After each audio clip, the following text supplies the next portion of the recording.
Why is it that most MSL insights do not see the light of day? The McKinsey Future of Medical Affairs 2030 report said that approximately 20% of insights are acted on. Think about how crazy this is. It is so much work for MSLs to build relationships, understand what the HCPs and KOLs are thinking, and then report that back. And on the headquarters side, there's so much time and resources that go into analyzing and reporting only to have nothing happen. This is just crazy. The reason that MSL insights tend to not be acted on can be lack of relevance, poor communication, or lack of context. I'm going to go through each one of those and give actionable tips for both MSLs and headquarter HQ to help overcome that and make sure insights are acted on. Thank you so much for being here. My name is Katrina. I'm the creator of Medical Affairs Strategy Hacks. This is a YouTube channel dedicated to helping medical affairs professionals demonstrate their value. One of the best ways to do this is through insights. However, they are very hard to get right. A lot of teams struggle to go the last mile with their insights. The main reasons are lack of relevance, poor communication, and lack of context. Let's dive into each one of those and I'll give you some tips. For the lack of relevance, this is meaning relevance to the medical strategy. I can't even tell you how many times I've heard a medical director or an insights analyzer say, ugh, what am I supposed to do with this crap? It's not related to anything we're thinking about. When insights are not relevant to strategy, it makes them harder to act on and more time-consuming to analyze. From the MSL perspective, one of the best things you can do is make sure you have the strategy top of mind and that you understand it. If your company provides you with listening priorities or kits or kicks, make sure you utilize those and pre-meeting plan around those insight topics. That is going to help you identify relevant insights. I have a great template for you that you can buy on Etsy. If you go to the medical affairs shop on pre-meeting planning, it is really great and will help you stay focused. Now, if you're on the medical HQ side, you need to give MSLs feedback on what you want. And this can be done through kits and listening priorities and all that. So if you don't have those, I highly recommend that you implement them. I have a hack with Ralph Ruers on that. Check that out.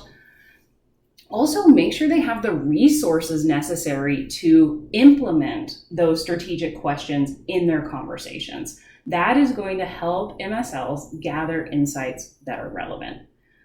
Now, some of you are probably thinking, oh, but what if I don't have a medical strategy?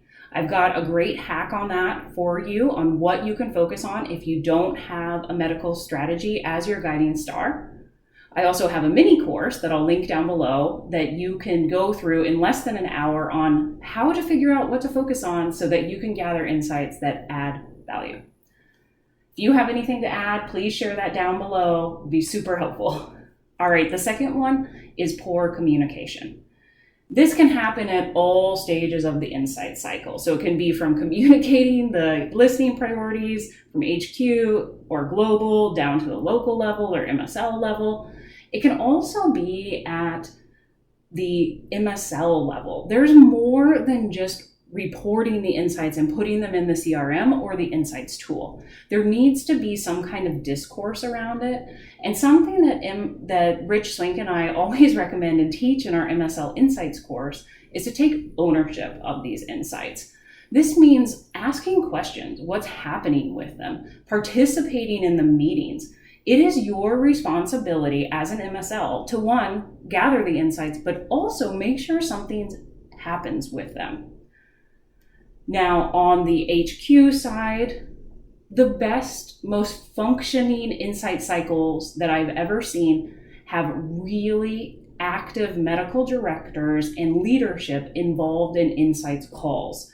So this means having regular calls that everybody attends to discuss the insights.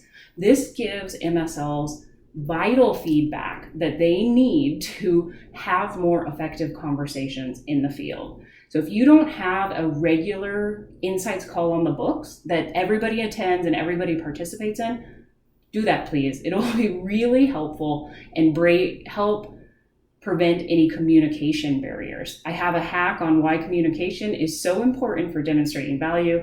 Definitely check that out. Where else have you seen the cycle break down because of bad communication? Another obvious one is at the sharing stage. All right, but we're going to move on to the last one, which is lack of context. What I mean in this one is the actual insights reported by the MSLs. They don't tend to contain all the relevant context or information needed to analyze them and make sense out of them. I've been hearing rumblings that, AI will take care of that. But the truth of the matter is that AI cannot take bad insights and make them better. It's really important that the insights reported contain all the context so that somebody that was not in the meeting can make sense of it. In the MSL Insights course, we have a little rubric that you can use to help guide you and make sure that your insights have all the relevant information. Also have another hack on that with examples of what are not insights and how to make them better. Definitely check that out.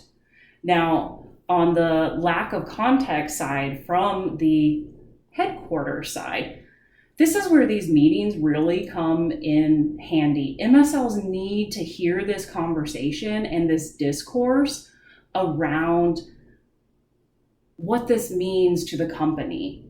And when they get this feedback, it makes it a lot easier for them to implement that in their conversations or know what to listen for in their conversations in the field. What would you add to this? I think in addition to the clear communication, training really helps for MSLs. Have a lot of conversations around this containing the appropriate context and the why or not. What did you think of this? Do you think these are some of the core reasons why MSL insights never see the light of day? The lack of relevance, poor communication, and lack of context? What have been the biggest bottlenecks that you have seen? Share that down below. Definitely check out my guide on the Medical Affairs Value blog. I go through each of these stages of the cycle in detail and give you a ton of tips on how to gather great insights. This is really one of the best ways for medical affairs to demonstrate value. If you found anything useful, please be sure to like and subscribe to the YouTube channel. It really helps it out.